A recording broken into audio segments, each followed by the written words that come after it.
Really makes me ill when somebody tells me to meet them somewhere. I go to meet them, they're not there. I can't get them on the phone, and you get there and the property looks like this. Grass 4 inches high, lines everywhere, overgrown flower beds. Ugh. I had all this bamboo cleared out at the beginning of spring. Oh, I'll get some ground clear and keep it down. Nothing's been done. It's all back. That's a steep hill right there too, as you can see. Well, I'm not waiting around on somebody all day. Let's go to Metal Monkeys and find the lawnmower. Oh, they're not. This is a Murray 11A-A1BF758 21-inch rotary gasoline-powered push mower. Hello everyone, I'm Big Al Cox. On my channel here, I attempt to repair various lawn stuff. Weed eaters, push and riding lawn mowers, blowers, and really anything I can avoid paying someone else to fix. On this video, we can look at finding a decent looking mower at a scrapyard for 20 bucks and seeing what needs to be done to it to make it unworthy of the scrapyard. Rust-wise, I'm not seeing any surface rust on the top.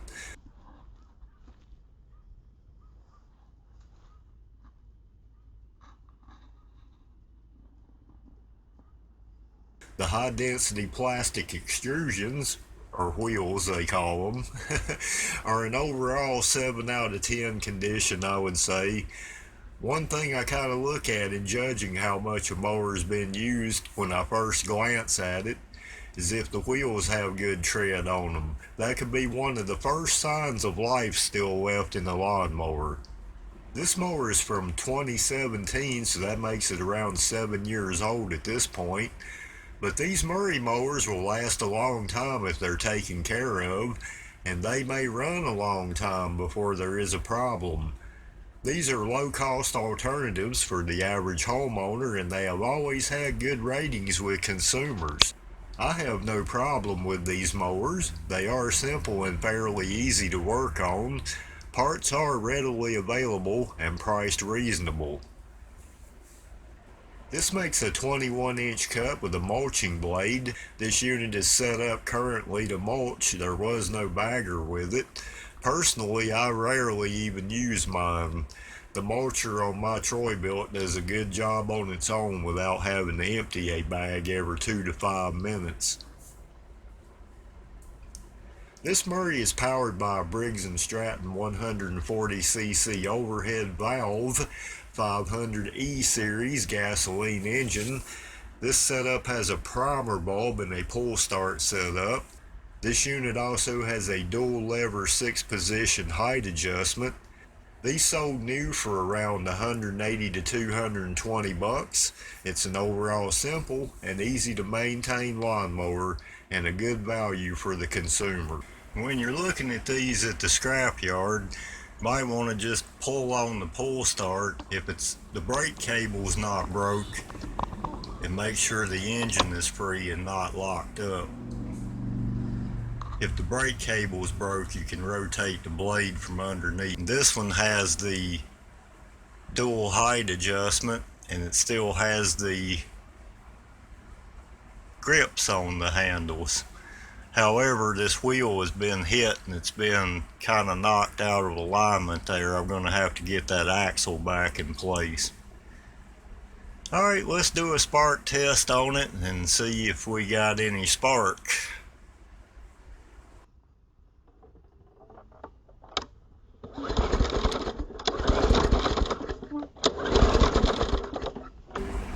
Okay, I think I have a spark. Okay, let's take a look in the air box. Oh, we got Murray cake. Oh, old air filter degrading. Nice baked fresh Murray yellow cake.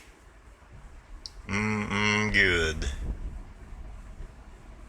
Baked at 350 degrees.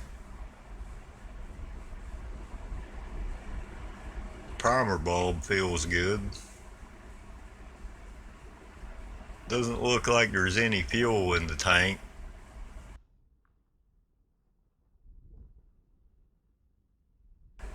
I'm going to pull off this spark tester, hook my spark plug wire back up.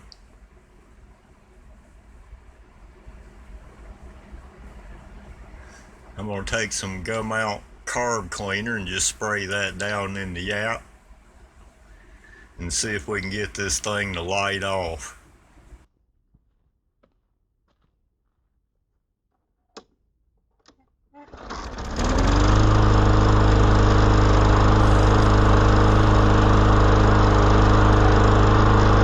Wow, it's running. It's going to keep running. Straight from the scrapyard. I can't believe this thing just started and it's running. That's a rarity from the scrapyard. There you go. It just started up and ran. So this mower is worthy to be saved.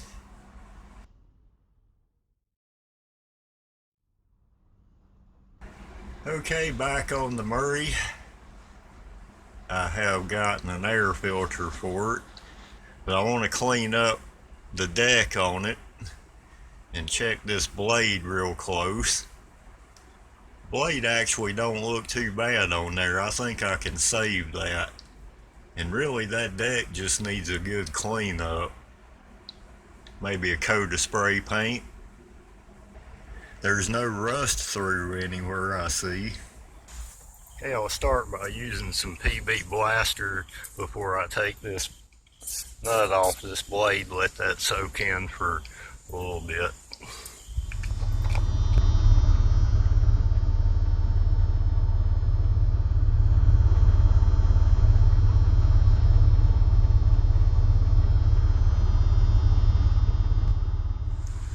This is a 5/8 socket to snatch this blade off.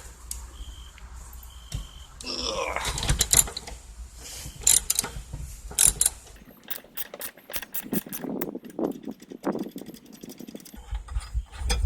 I'll inspect this blade and see if there's any hole for it. Actually, it doesn't look that bad. I think I could probably sharpen this up. It's like a stiff wire brush that I use to clean these decks out. Oh, this one's going to clean up nice.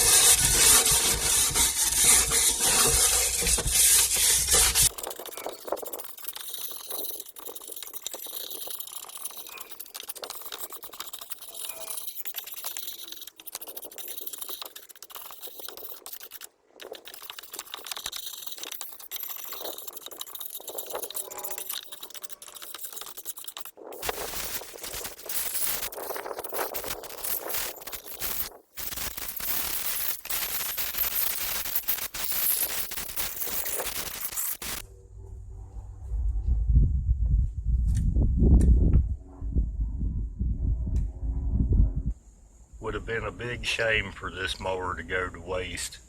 It's really not that dirty, and it runs. The blade's going to be good on it, I think.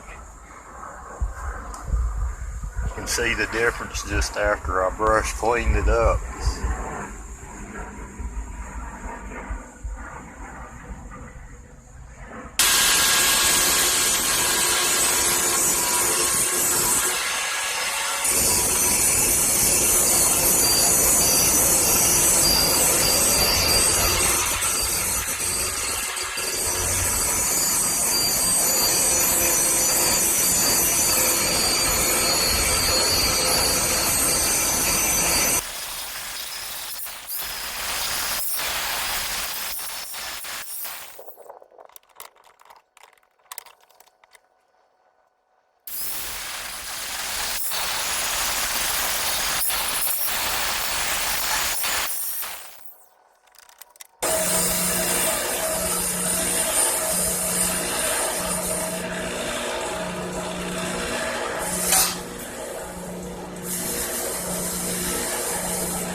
Okay, I've got my mounting hardware cleaned up.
What I would like to do now is get the top of the engine cleaned.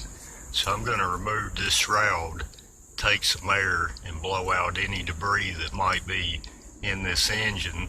That way it don't overheat. This is a 5/16 socket.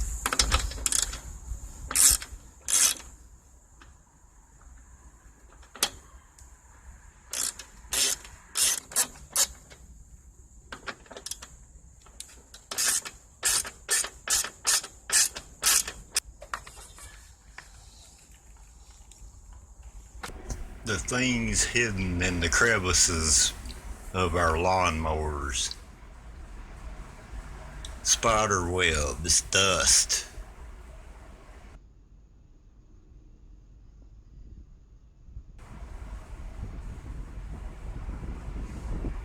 This is why I take the shroud off. All this needs to be cleaned out. There's no grass packed in the cooling fins there though. Those are actually fairly clean. There's our spider carcasses.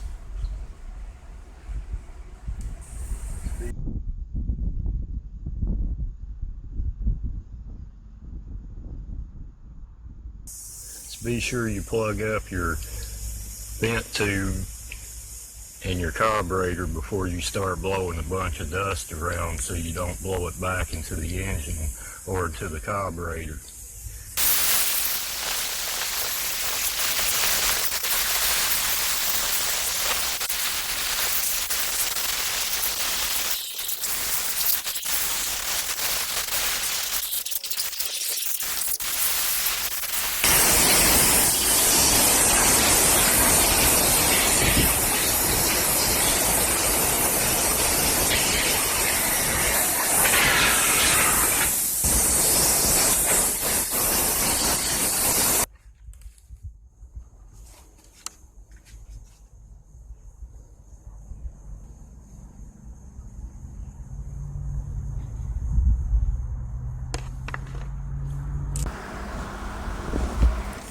Getting rid of all that dust and debris up under your shroud cover helps the engine breathe a lot better, therefore it stays cooler. Be sure to get any debris that's up under there out of there.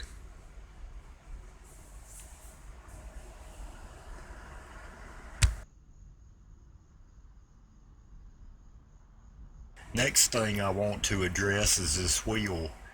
It's obviously took a whack and it's out of kilter there.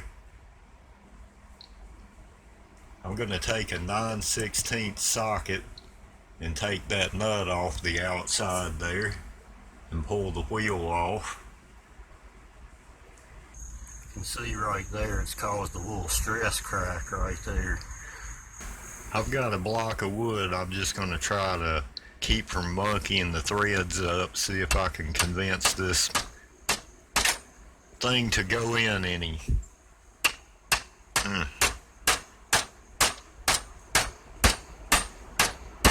I think I'll take some super glue and just try to seal that back up. It should be just fine. It's not all the way through the wheel or anything. I think I've managed to get my axle straightened back out and the wheel fixed. I think it's going to be good to go.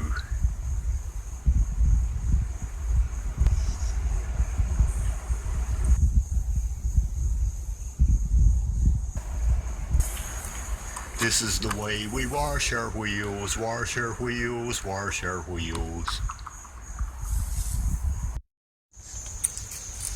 I'm going to slide this plug back in temporarily. I'm going to spray this whole engine down with some degreaser here before I clean everything else up.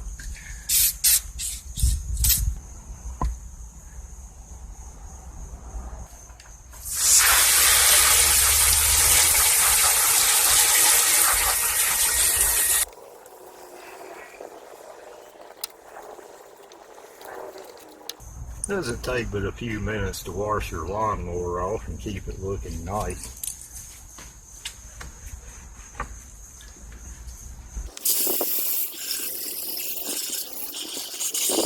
So I'm going to take some engine degreaser.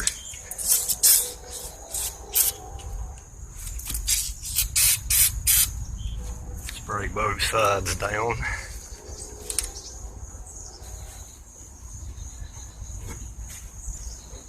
Just wipe and clean them off.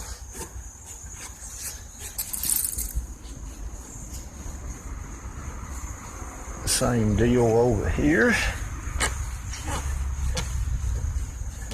Mainly want to get all that old grease off of the axle there. Engine degreaser. Rag. Okay, now that I got my axles clean, I'll take some grease gun grease and re-lubricate all of the axles and reinstall my wheels.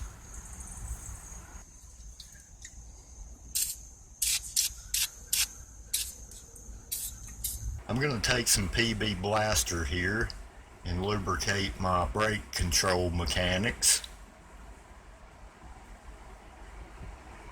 I've also done the control lever on my handle. I don't even think I've checked the oil since I've had this thing.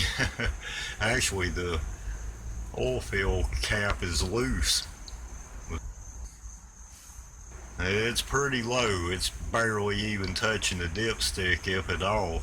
Okay, I've added some NAPA 10W30 to the oil reservoir.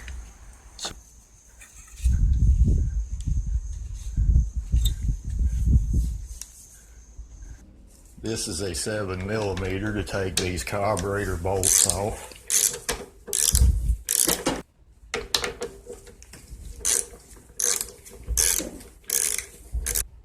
Now the two mounting bolts for the plate are 5/16. One right here and the other right here.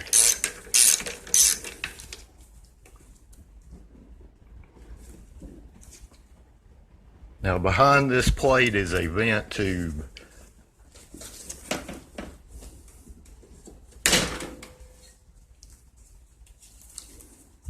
It connects right there. You just pull that off and this plate comes off.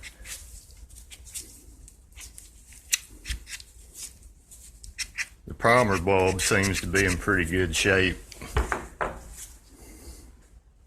Then you can just pull your carburetor off the intake here. Basically there's just one linkage to it there, and you just pull that off.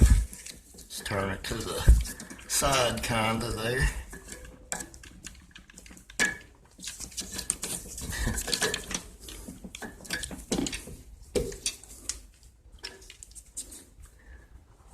And there you go, there's your Briggs and Stratton plastic carburetor. They've been using these for a number of years now. very little metal in these as compared to the older ones, definitely. Very simplistic. Looks to be in fairly good shape. Let's get it apart and clean it out. Now behind your carburetor, you're going to have this little rubber gasket right here. As long as that's good, just leave it on there. Okay, there are 2 bolts on the bottom of this carburetor. They're 7mm. Be prepared for some gas to come out probably. The tank was empty on this machine pretty much. I guess when I started it, it was running on what fuel was in this bowl, but it ran a pretty good little bit there.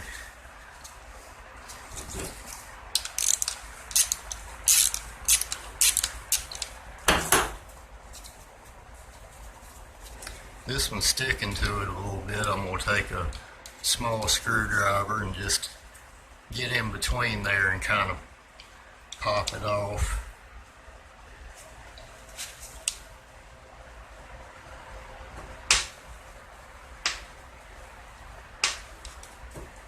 This one's a little tougher than usual.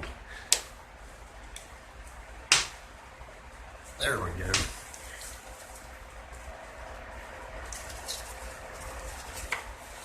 Well, there we go. Let me get rid of this gas.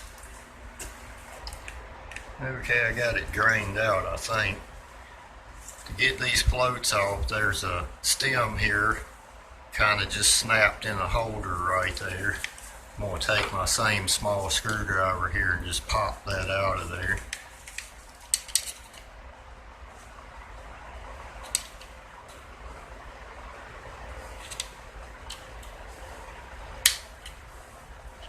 Very carefully, you don't want to break it.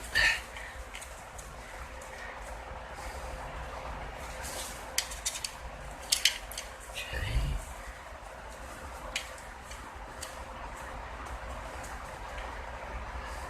I'll try to keep that with it and just pull the whole thing out. There's your needle.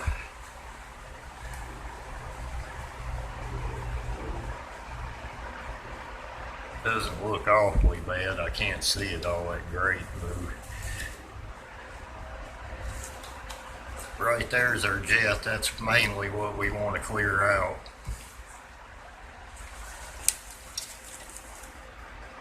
Got some Gamalt carb cleaner here. I'm going to put it right in this opening of the carburetor here.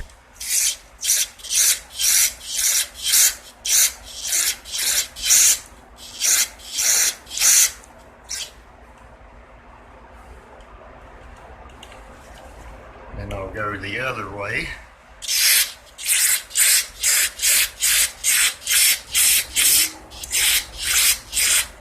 And you see I'm getting fluid through that passage, so that tells me that's cleared out.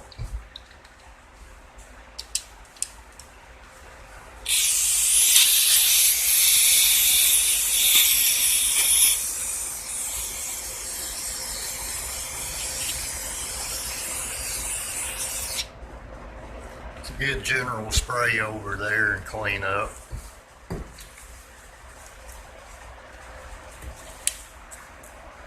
There's a little bit of grime in the bottom of this bowl. Just spray that out.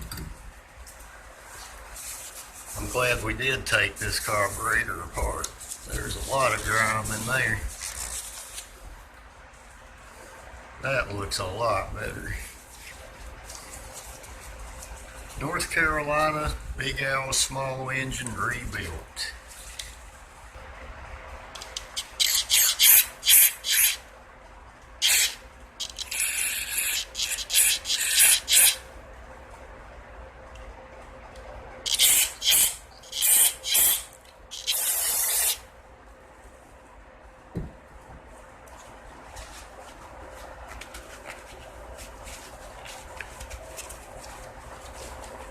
This is our needle. Looks like there's some crud on there. I'm going to take some carb cleaner, spray on that, take a shop towel and just go over it. See if it'll clean up.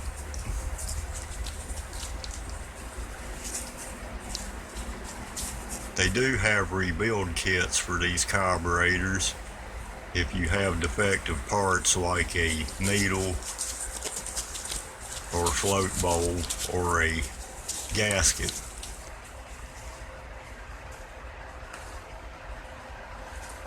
This is the float mounting stem. I'll just wipe that off. I'll give everything a final air blowout.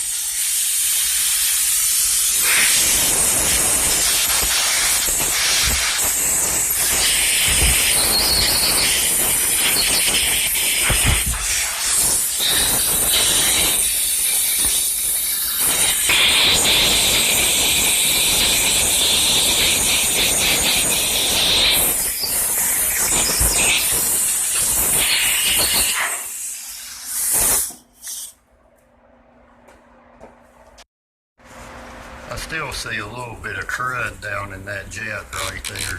So I'm going to take this cleaning tool that HIPA sent me with this carburetor adjustment kit here, and I'm going to run a brush in that jet that suits its size. Maybe this one. Spray a little cleaner in there.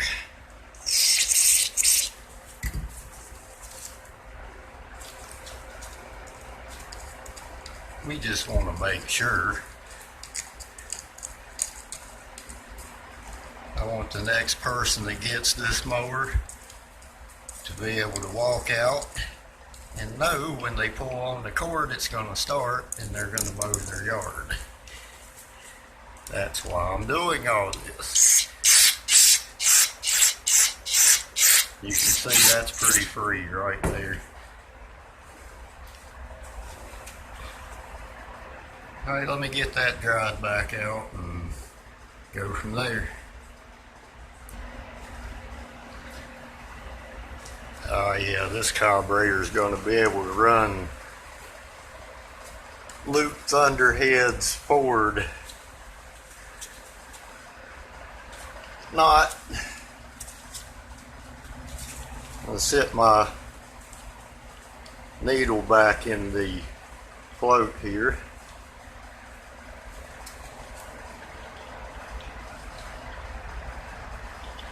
Attach my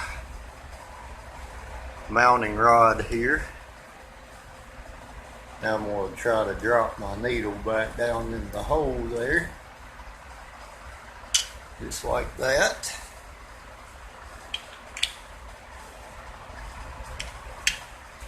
Press down on that and it should lock your float in.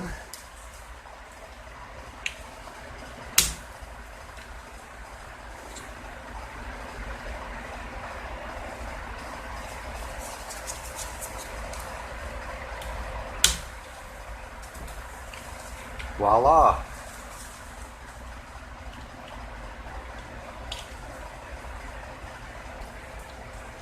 Good way you can test these is to press your lips on there and blow into it and move this float up and down, and you'll have air coming through and cutting off, and that way you can tell if it's operating or not, because when this float is in operation, that meters the gas in that bowl.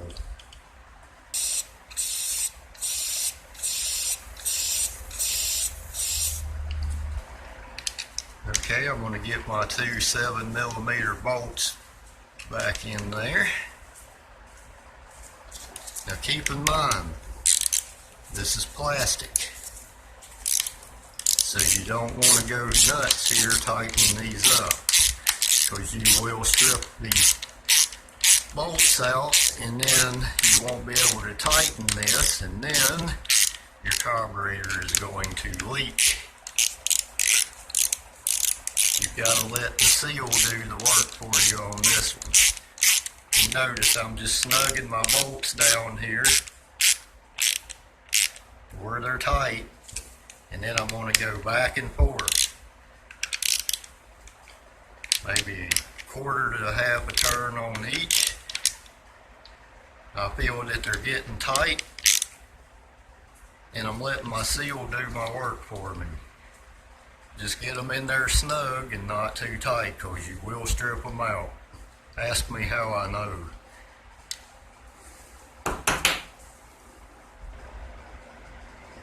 Okay, we got the moonshine burner cleaned out here. Let's get it mounted back on the lawnmower. Okay, I'm going to attach my carburetor back to this plate with these 7mm bolts. Now again, here you have plastic. I've got them both snugged down, and I'm just going to go back and forth and make sure they're just snug on there. Okay, you see my rubber grommet is still here in place on this intake. I'm going to hook my throttle linkage back up that goes to the engine.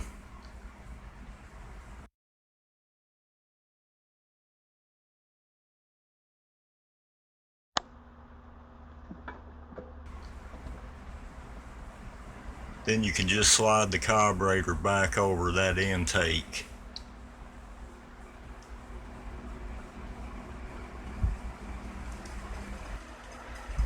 Now I'm going back with my 5/16 bolts back in the plate here.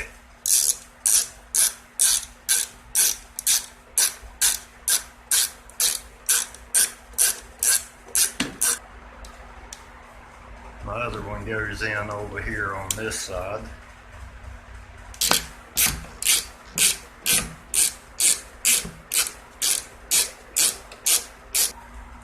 Make sure your vent tube is attached back here.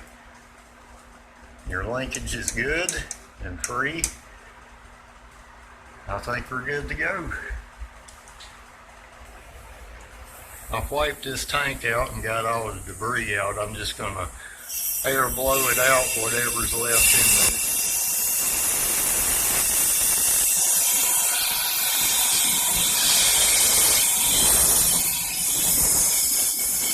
Okay, now I'll reattach my fuel line here.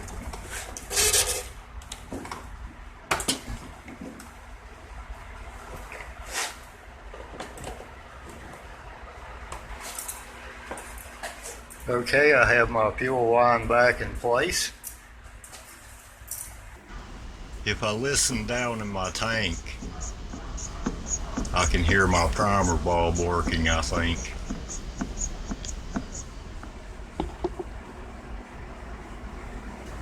Okay, I'm going to get my shroud mounted back on the mower, which is 3 bolts on the top.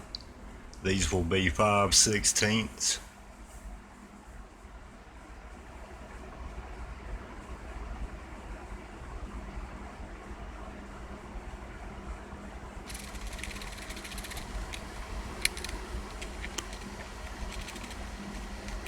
All right.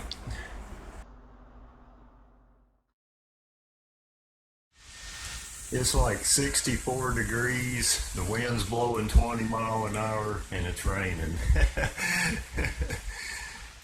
September weather in North Carolina this year.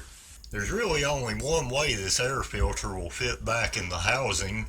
Once you have that oriented, there are 2 tabs that slip in at the bottom of the mount plate, and that snaps back in.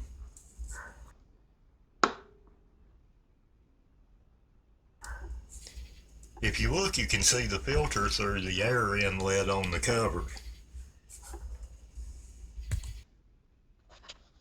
Okay, I put my spark plug on the bench grinder and on the wire side and got that cleaned up, and took some sandpaper and cleaned the gap up there. This is an auto light plug actually. Originally a Champion would have been in this unit from Briggs and Stratton. 5/8 is the size of this spark plug.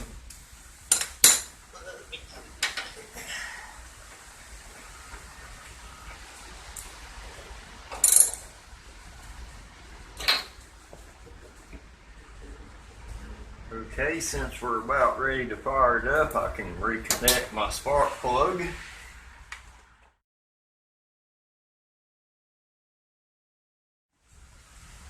Had to run to my other building to get my gas can, about got soaking wet in that rain.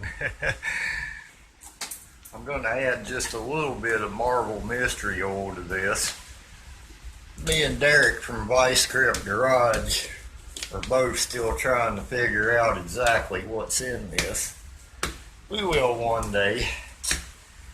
Not. Hard to get the top off of that thing. Just going to add a little bit because I'm not going to put a lot of fuel in this tank. I don't know how long I'm going to keep this setting before I actually sell it or get rid of it. So let the next guy buy the gas. 90 octane, non-ethanol fuel. You will have a lot less problems with your fuel system. And one thing, when you have serviced your fuel system, you never want to just go crazy and start filling up your gas tank. Make sure you ain't got no leaks going on, no crazy stuff. Your carburetor's not leaking. Maybe you ain't got a fuel line tight or something. Then you got gas spewing everywhere all of a sudden, and you ain't got no container or no way to contain it. That looks pretty good. I don't see anything leaking. Okay, I think I'm at the point that I'm ready to fire this engine up. Let's see what it'll do.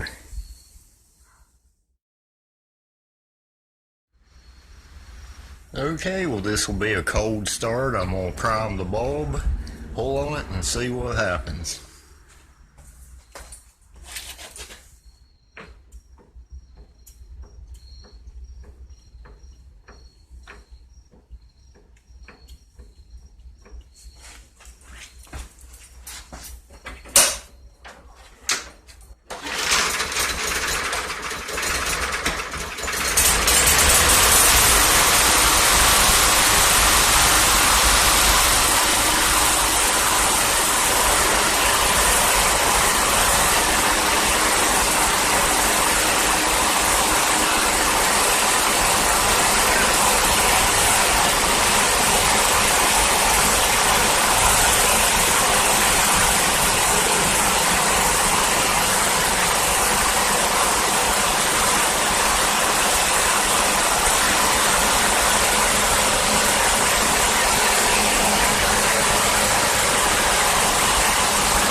Sounds really good.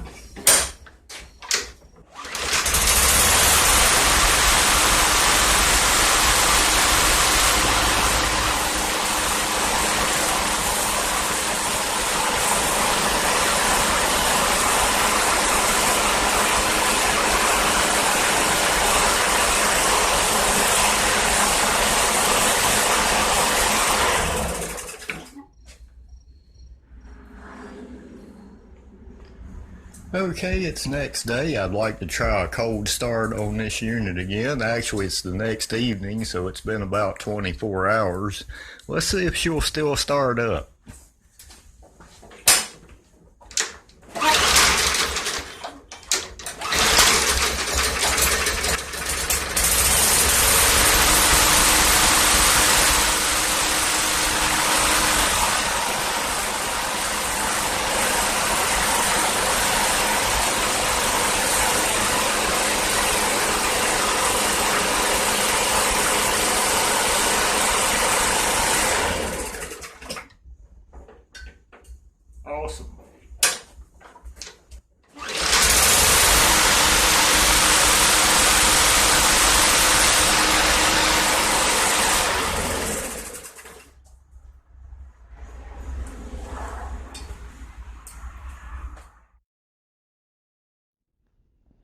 Well, this has been a fun refurbish. Not restore now. I could spend a few days or even a week cleaning a lawnmower, or I could mow the grass. I'm confident now to sell this machine to someone knowing it's going to be a great mower for many years to come with the proper care. When you store your mower more than 60 days, run the fuel out, remove the spark plug, spray in some PB Blaster, and replace your spark plug. In the spring, you'll be good to go again normally. Do not use those fuel savers in your tank. They do not preserve the fuel, and they can wreak havoc on the entire fuel system and even the engine. This Murray 11A-A1BF758, made in 2017, is ready to get back out there and start cutting grass again. Another successful save. You know, these are generally great dependable mowers with care, and they're fairly easy to repair. Murray parts are readily available, so you can keep these things mowing until the engine rusts through the deck. Let me and others know about your experiences with these late 2010 era Murray mowers. More videos are coming soon. Thanks to all for coming in. Until next time, I'm Big Al, wishing you and yours many blessings from my shop to yours. Take care, friends.